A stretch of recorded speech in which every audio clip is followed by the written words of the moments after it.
So the next article which we will be seeing for today is this particular 8th article, where the world celebrated 50th anniversary of World Environment Day 2023. Okay, so to give you some sort of a background information, World Environment Day was first celebrated since the year 1974, and something happened in the year 1972 called as United Nations Conference on Human Environment. Okay, in 1972, in a place called as Stockholm, which is in a country called Sweden, something called as United Nations Conference on Human Environment happened in the month of June. Okay, so June 5 is always celebrated as World Environment Day, and this particular year 2023, two countries, one called as Cote d'Ivoire or Ivory Coast, however you call it, it is a Western African country, along with Netherlands, hosted the 2023 World Environment Day.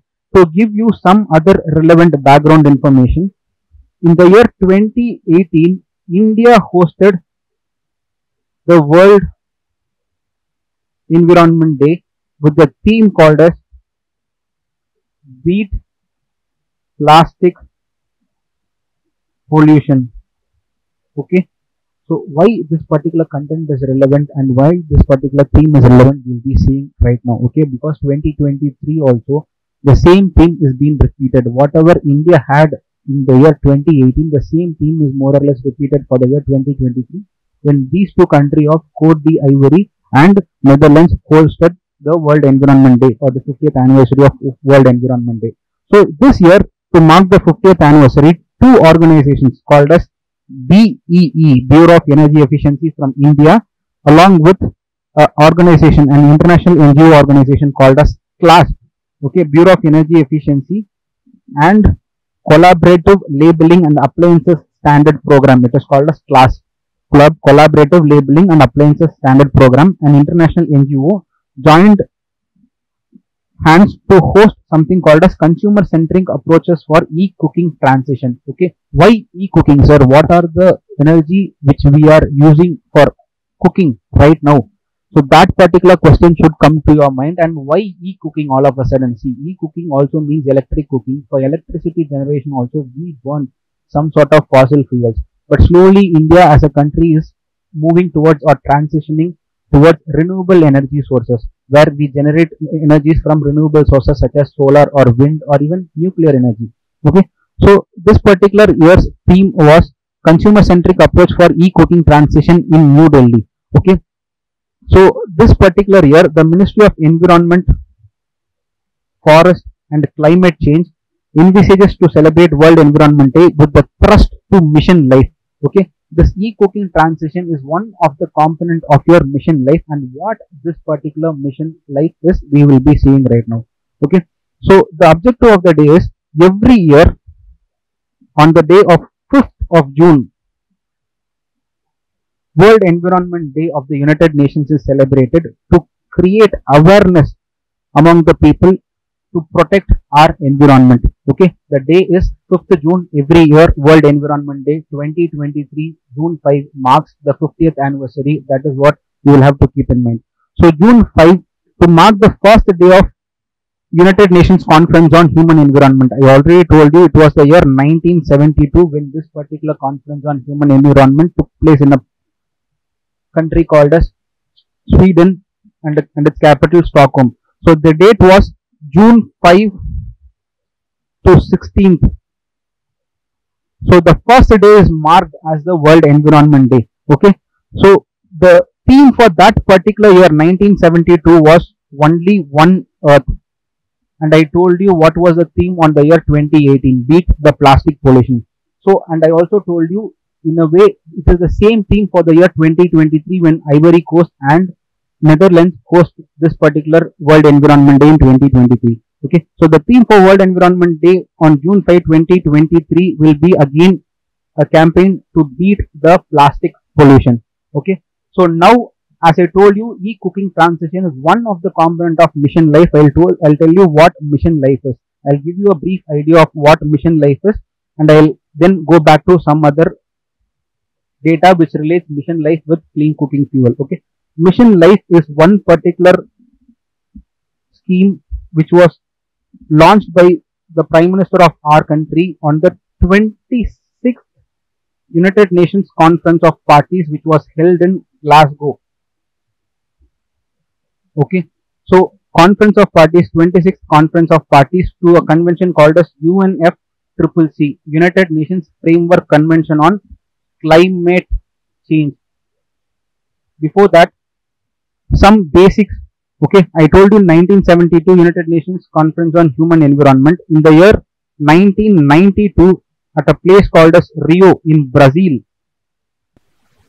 So before that, after 1972, in the year of 1992, at a place called as Rio in Brazil, a Rio Summit on Environment took place, due to which an outcome of three bodies or three conventions were created. The three conventions are UNFCCC, United Nations Framework Convention on Climate Change, UNCBD, Convention on Biodiversity, and United Nations Convention to Combat Desertification. So three conventions started since the year of 1992, and on the occasion of 26th United Nations Conference of Parties to the UNFCCC Convention at a Glasgow Summit, Indian Prime Minister introduced or launched this particular mission called as Mission Life. Okay, so the objective of the program is to mobilize 1 billion Indians, meaning 100 crore Indians, as well as people in other countries, to become individuals who practice a sustainable lifestyle. Now, this one particular word you are coming across called as sustainable or sustainability. So get to know this particular Brundtland Commission definition of sustainability or sustainable development and write down in the comment section. Okay, so Mission Life introduced by Prime Minister Narendra Modi in the year 2021 at COP26 held in Glasgow, and the objective of the mission is discussed right now. Okay, it was a global movement to showcase sustainable goals and climate action taken by countries and individuals around the world. So this particular mission, in a way, campaigns for sustainable individual practices or lifestyle changes so that people can adopt, which in a way will help preventing the climate change. Okay, it also works on the spirit of P3 model called as the pro-planet model. Pro-planet model, and it also functions on the basic principles of lifestyle of the planet, for the planet, and by the planet. So these are one of or few of the introductory points which you know or need to know about Mission Life. Two things: the spirit is P3 model, and the basic principle is lifestyle of the planet, for the planet, and by the planet. Okay, so now relation between Mission Life and clean cooking energy. So e-cooking is also one of the crucial part of Mission Life initiative, which was launched by our Prime Minister Narendra Modi. Okay, so Mission Life promotes sustainable lifestyle and aims to create a pro-planet advocates, which are people like you and me. The objective itself is to mobilize 1 billion Indians, right?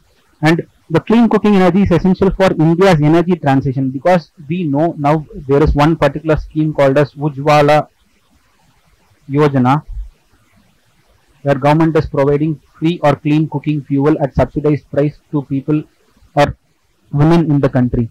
So if there is a transition towards e-cooking fuel, obviously our bill or import bill for LPG development will reduce, which in a way will make country self-reliant. Okay, so one another body, BEE and CLASP, we have seen, right? So this particular Bureau of Energy Efficiency was established in the year 2002 under the provisions of Energy Conservation Act 2001. Okay, there is one particular act called as Energy Conservation Act 2001, and under that particular act, a body called as Bureau of Energy Efficiency was created in the year 2002. Okay, this particular fact you need to keep in mind. So the objective of this particular mission, this particular body called as the Bureau of Energy Efficiency, is to reduce the energy intensity of the Indian economy, meaning to reduce the energy usage of the Indian economy or effectively use the available energy in the country. Okay, so the aim of this particular again back to this Mission Life, the aim at following a three-pronged strategy for changing people's collective approach to sustainability. There is three-pronged approach. One is individuals should practice a simple yet effective environment-friendly lifestyle. Okay, first strategy or first way to follow or practice this mission life is people should practice a simple life or an environmental friendly lifestyle. Second is the industries and the markets in our country should swiftly respond to the changing demands in the country. Meaning, at the same time, you have to be energy efficient, but might as well at the same time, you'll have to supply for that particular demand which is created in our country. So the third strategy is the government and the industry also should come up with such policy which promotes sustainable consumption. Okay, so these are the three-pronged strategy. One is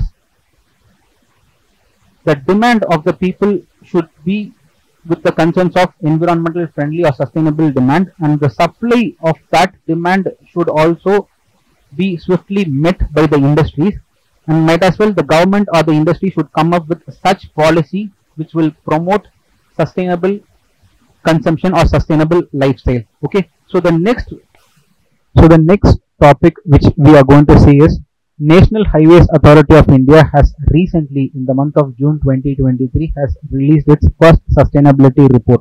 Okay, and this particular sustainability report caters to the financial year of 2021 and 2022. There are a few facts for us to take away from this particular report, and I will be focusing on that particular facts alone. Okay, so this particular report says, or it is prepared as per the guidelines of Global Reporting Initiative guidelines. Okay, so Global Reporting Initiative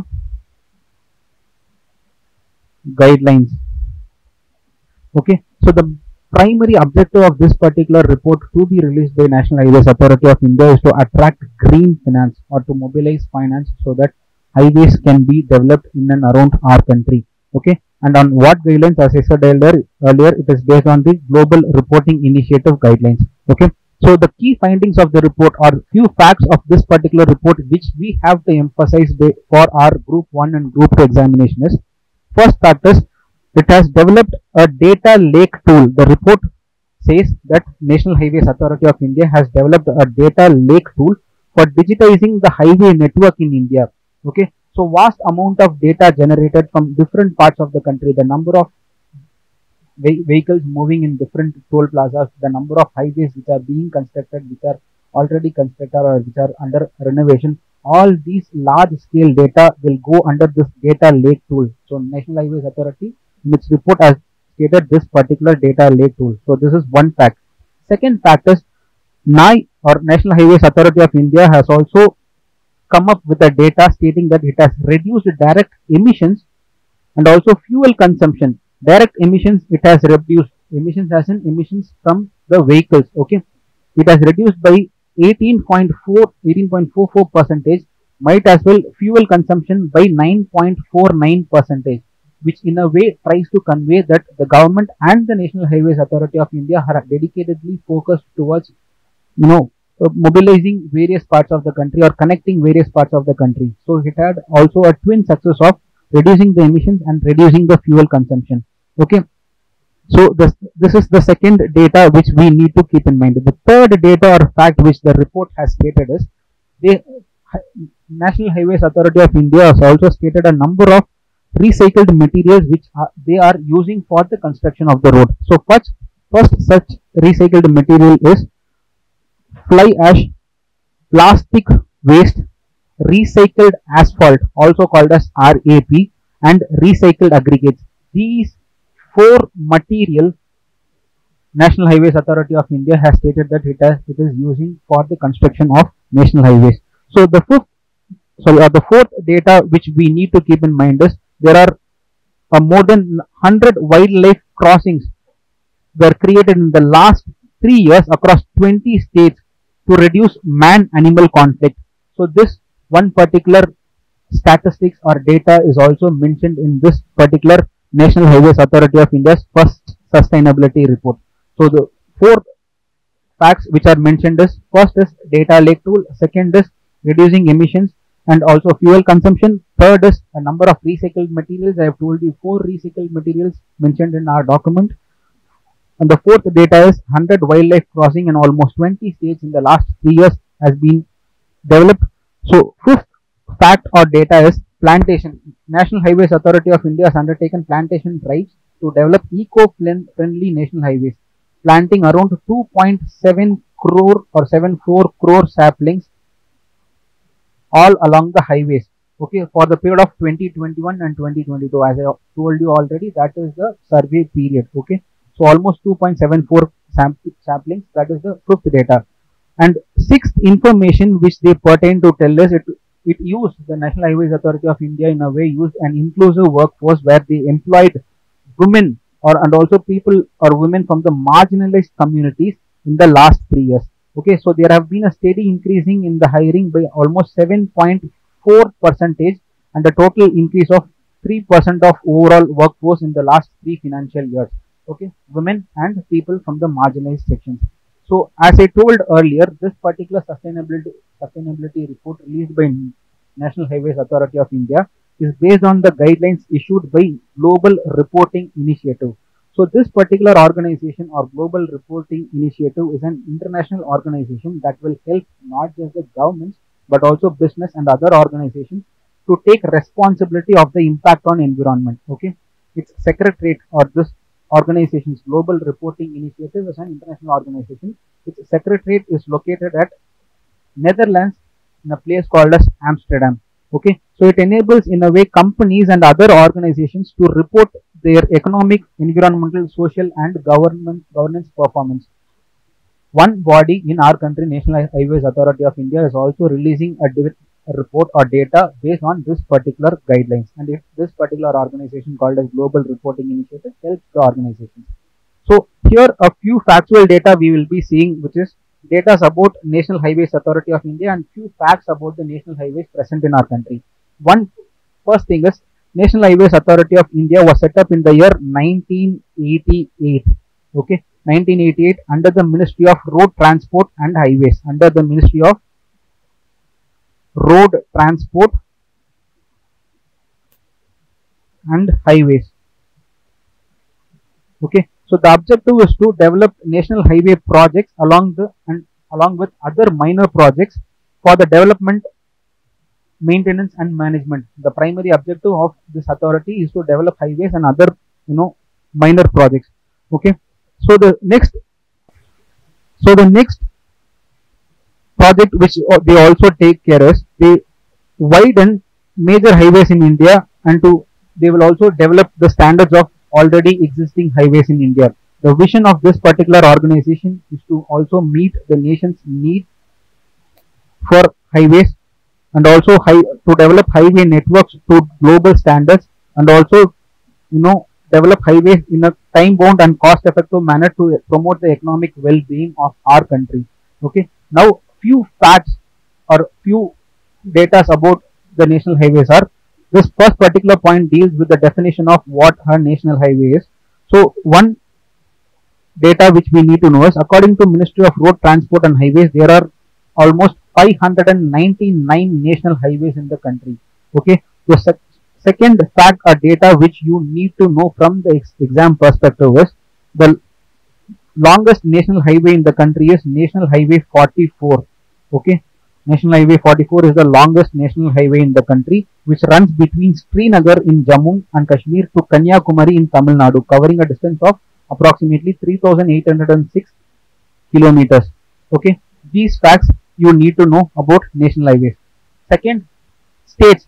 Which state has the major national highway or largest number of national highways in the country? Maharashtra ranks first and has the largest highways network in the country, with amounting to 13.4% of the total highways in the country, followed by Uttar Pradesh at 8.9%, which ranks second, and Rajasthan ranks third with 7.8% respectively.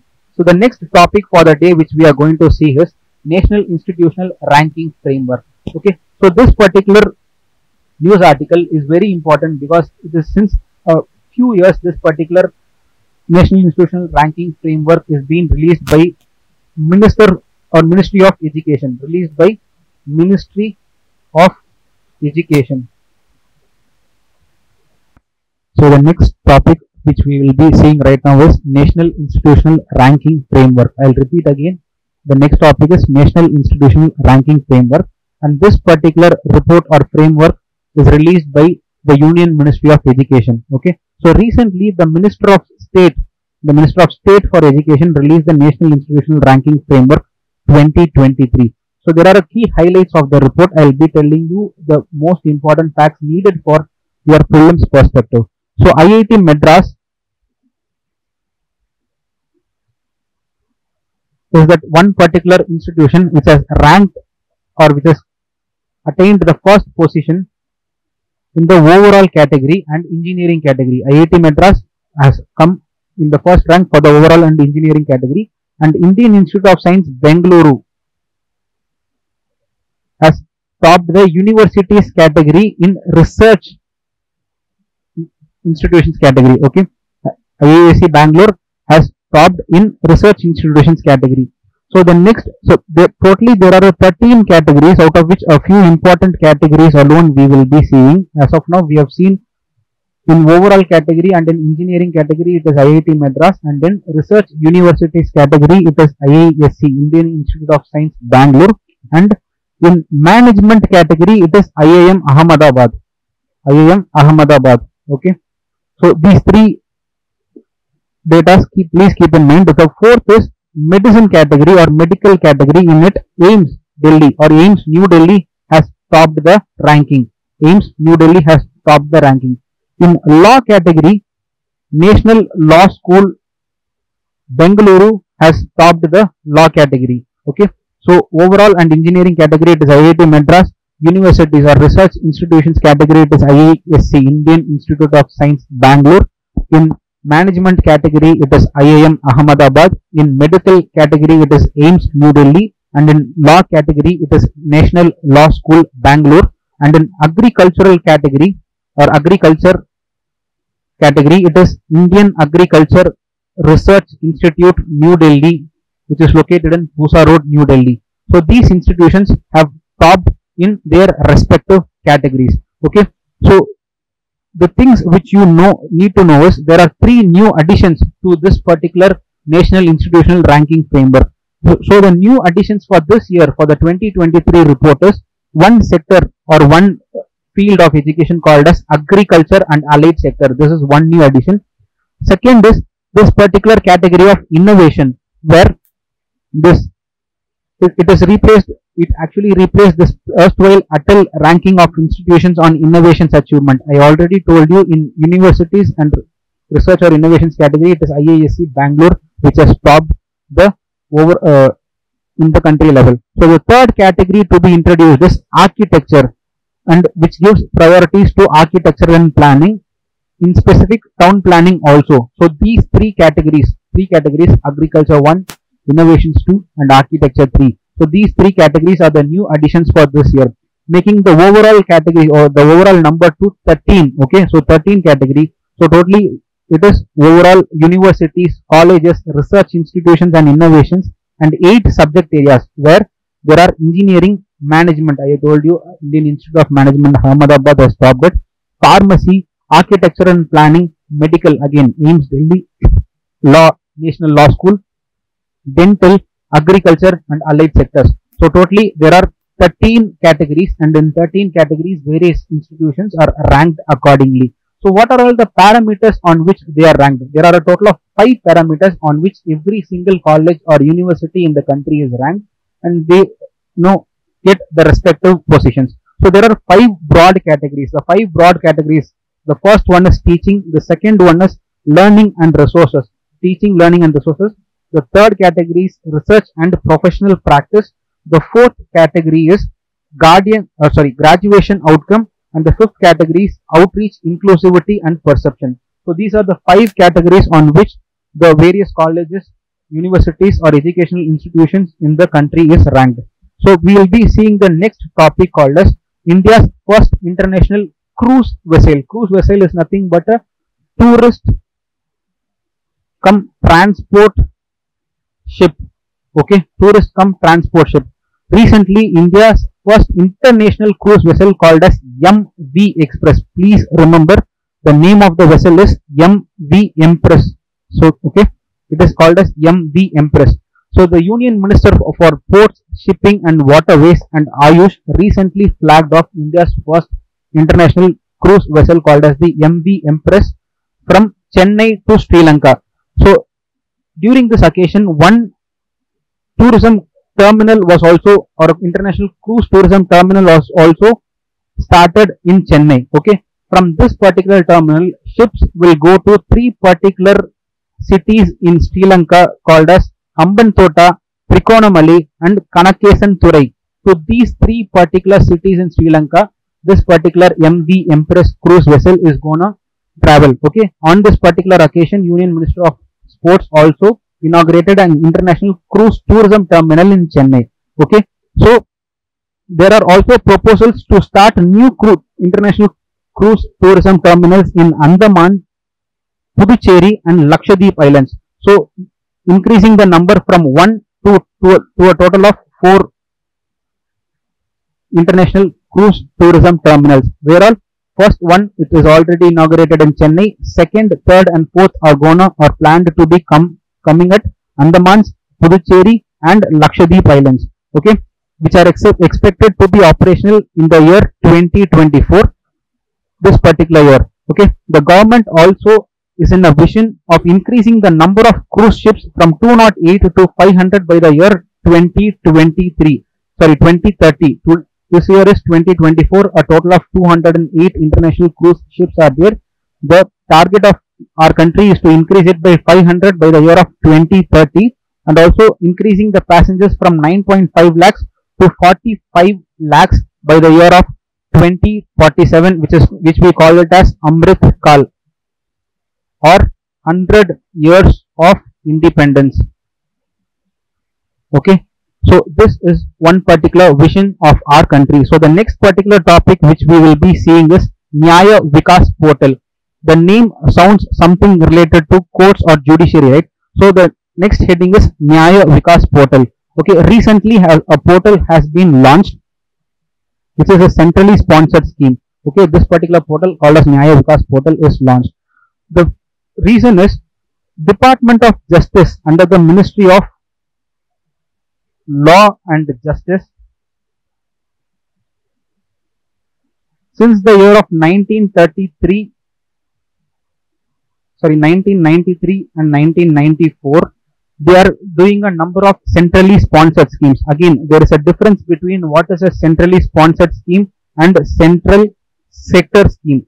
Please write the difference in the comment section. What is a centrally sponsored scheme and what is a central sector scheme? So the Department of Justice under the Ministry of Law and Justice since the year of 1993-1994 has been implementing a number of centrally sponsored schemes for the purpose of developing infrastructural facilities in the judicial complexes or the court buildings present in various states. Okay, so the aim of this particular scheme is to provide central assistance to various states and union territory governments or administration. The aim of this particular Nyaya Vikas scheme is to provide central assistance to various states or union territory administrations for the construction. See, this is the thing which we have to remember: construction of court halls, residential units and judicial offices.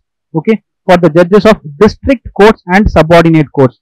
Okay, so this particular scheme Nyaya Vikas is being implemented since the year 1993-1994. Now this particular year, June 2023, a portal called as Nyaya Vikas Portal is being launched.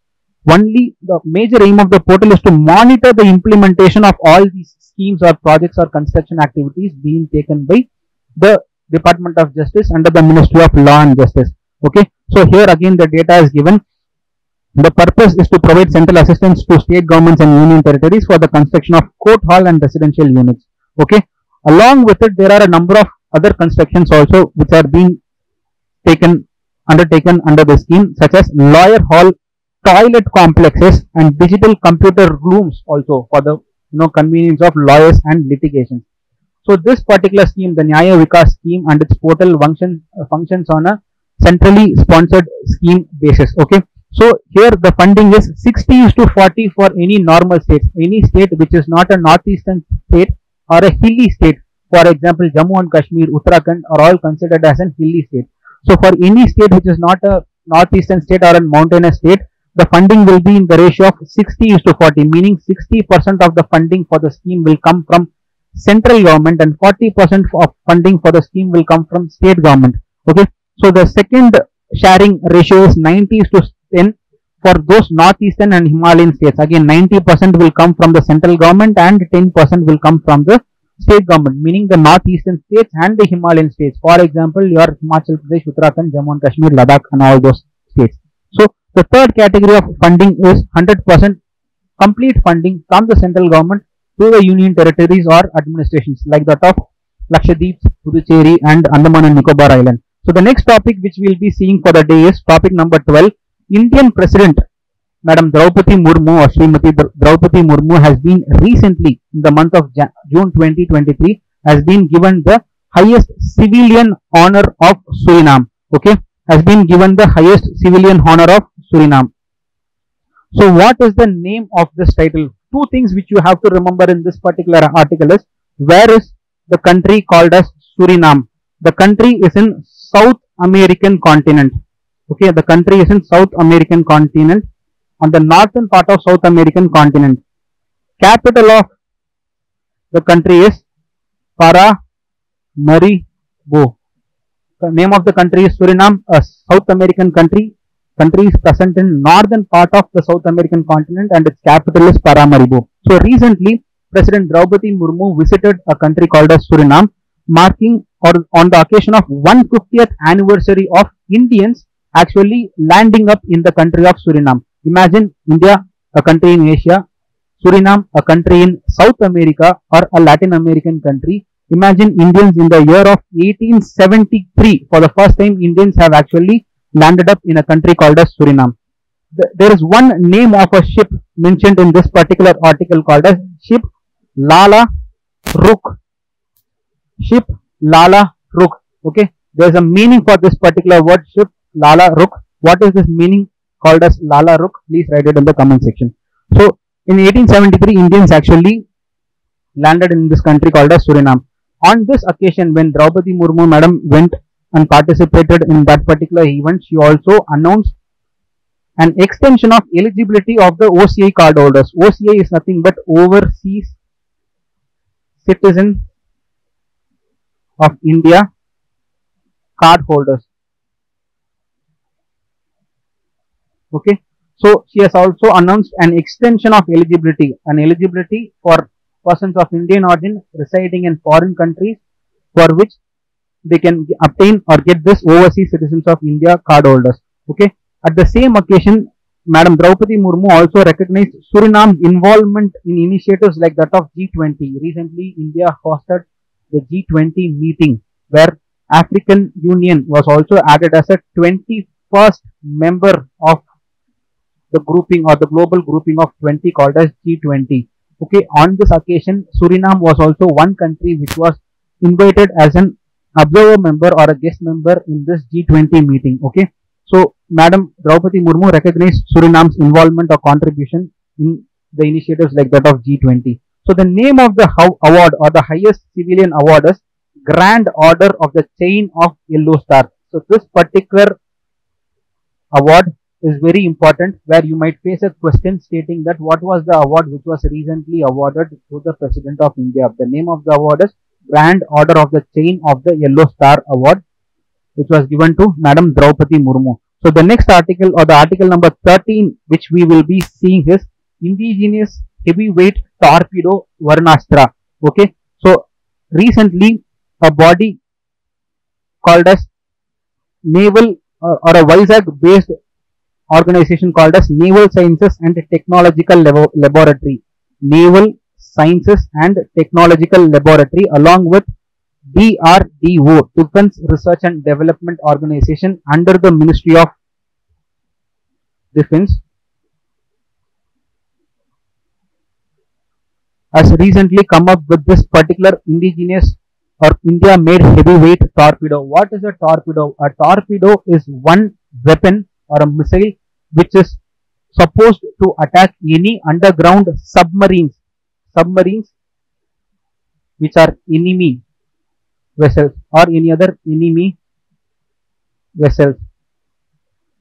Okay, so this particular torpedo is called as Varnastra. Previously, for recollection or for the sake of recollection, we have come across 5 missiles under the heading of Integrated Guided Missile Development Program: Prithvi, Trishul, Agni, Akash, and Nag. Now, a torpedo called as Varnastra. Okay, so it was an indigenously designed and developed heavyweight torpedo Varnastra. It was test fired with a live warhead. A warhead is nothing but that particular explosive material or payload which is along or attached to the torpedo, which is supposed to explode when it hits the enemy target. Okay, so the statement or the takeaway is Varnastra torpedo can be fired from all anti-submarine warfare ships also, meaning from the ships also, or from a submarine which is located or present under the water also. Okay, it is capable of firing heavyweight torpedoes. So here there are a few factual data provided about this particular Varnastra. The length of this particular Varnastra torpedo is 7.78 meters and is capable of being launched from both ships and submarines which are mostly under the sea. Okay, so the third fact to know is it has a maximum speed of 40 knots, meaning 74 kilometer per hour speed. Okay, it has a maximum speed of 40 knots and has a maximum range of up to 40 kilometers, meaning the enemy submarine or the enemy vessel should be at a range of 40 kilometers. Clear? So the weight or the total weight of this torpedo is 1.5 tons. Okay, which means approximately 1500 kilograms. And also additionally it can carry a payload of 250 kilograms. Okay. Additionally, it can carry a payload of 250 kg of high explosive and it can also operate at a maximum depth of 600 meters. Okay, meaning it can operate both in shallow waters and in deep waters at a level of 600 meters deep from the mean sea level. Okay, so a new development in this particular torpedo is, or a specific feature of this torpedo is, it is having an active passive acoustic homing, meaning a sound controlling technology. Might also it is guided by GPS, or meaning global positioning system, or NAVIC satellite guidance system, Okay, so it has an autonomous advanced guidance algorithm with low drift navigational aids. Okay, it is a GPS based locating aid. So the torpedo functions on both GPS and navigation, meaning it has an high accuracy. The weight of the torpedo is approximately 1.5 tons and also has an additional capacity of 250 kilograms of high explosive payloads. It was recently developed by 2 organizations. This is what is the factual data which you have to keep in mind. The name of the body is Naval Sciences and Technological Laboratory. It is a Vizag based organization along with Defense Research and Development Organization. It has developed this particular technology of indigenously developed torpedo Varnastra. The name of the organization which has manufactured this particular torpedo is Bharat Dynamics Limited. This one particular fact please keep in mind. So the next particular topic, or the 14th topic which we will be seeing, is 5th State Food Safety Index. Okay, recently the Union Ministry of Health and Family Welfare, this is the body, so you might find a question called as Food Safety Index is being released by which organization. Options you might find: Niti Aayog, Ministry of Health and Family Welfare, Ministry of Women and Child Development, and some other organizations. Okay, so it is Union Ministry of Health and Family Welfare has recently released the 5th State of Food Safety Index, and there are a few facts for which you will have to keep in mind. Okay, so this particular status of food safety, it is for you to keep in mind. It is a general data which you might use in your mains answer writing. So please go through this particular data. I will straightly skip to what are all the facts which are provided in the 5th State Food Safety Index. Okay, so World Food Safety Day is one particular day which is celebrated on June 7th. Every year, World Food Safety Day. The reason for celebrating this particular occasion is to empower citizens or to educate citizens about the nutritional values of food safety. Might as well on this particular occasion, it was organized in Vignan Bhavan in New Delhi.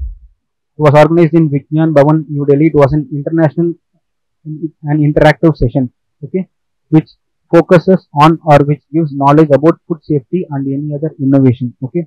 So important dignitaries to attend this particular World Food Safety Day event or FSSA event are Dr. Mansukh Mandavia, who is the Union Minister of Health and Family Welfare, and Professor S.P. Singh Bahel, who is the Minister of State for Health and Family Welfare. So these two dignitaries or important persons participated in this Food Safety and Standards Authority of India. Food Safety and Standards Authority of India's hosted event called as World Food Safety Day on June 7th, 2023.